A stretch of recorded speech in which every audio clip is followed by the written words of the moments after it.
Jara Craft, and I am a Jawa archaeologist and historian. You may know me from the famous Jawas episodes I appeared in. I am here today to answer your questions about Jawa history.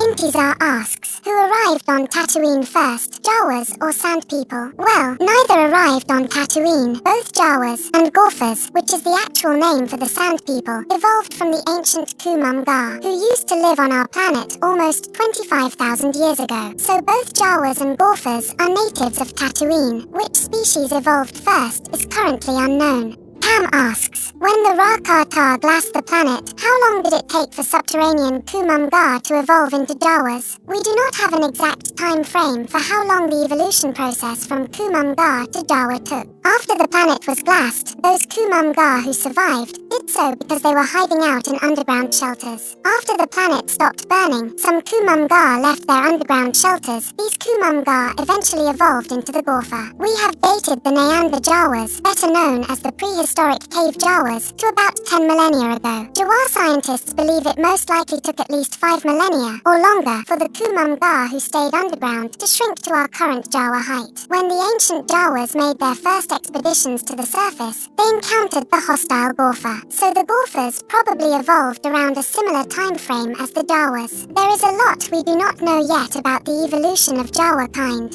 However, if you'd like to know more about what we do know about Jawa evolutionary history, you can buy my book about the subject at any reputable bookstore on Tatooine.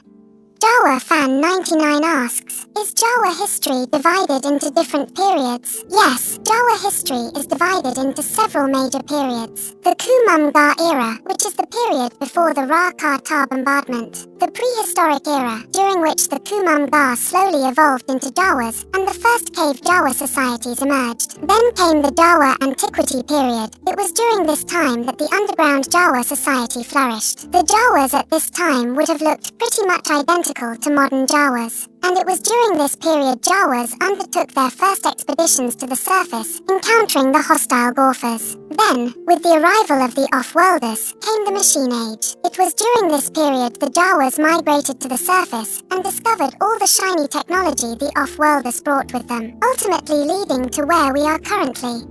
Sina asks, I would like to know more about the development of the Jawa language. Was there a different Utini before the Utini we know now? That is a good question. The language non-Jawas often refer to as Jawa'ese is actually a very simplified form of Jawa'ese, called the Jawa trade language, so non-Jawas can understand it better. Proper Jawa'ese also includes the use of pheromones and smells to communicate. It is widely believed that the prehistoric cave Jawas communicated only through pheromones and smells, and that the spoken part of our language developed during the Jawa Antiquity period. Utini is one of our oldest words and has several different meanings. Its most commonly used meaning is as a shout of excitement or joy.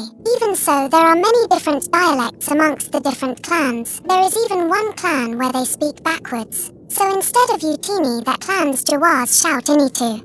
If you have any questions about Jawa history, post them in the comments below this video, and maybe I will answer your question in a future video. I have a new series coming to the /JawaFace YouTube channel very soon, called The Curse of Captain Scrapbeard, where I travel to Rishi, together with Kara, to search for a lost Jawa pirate treasure. Subscribe to not miss any of these episodes.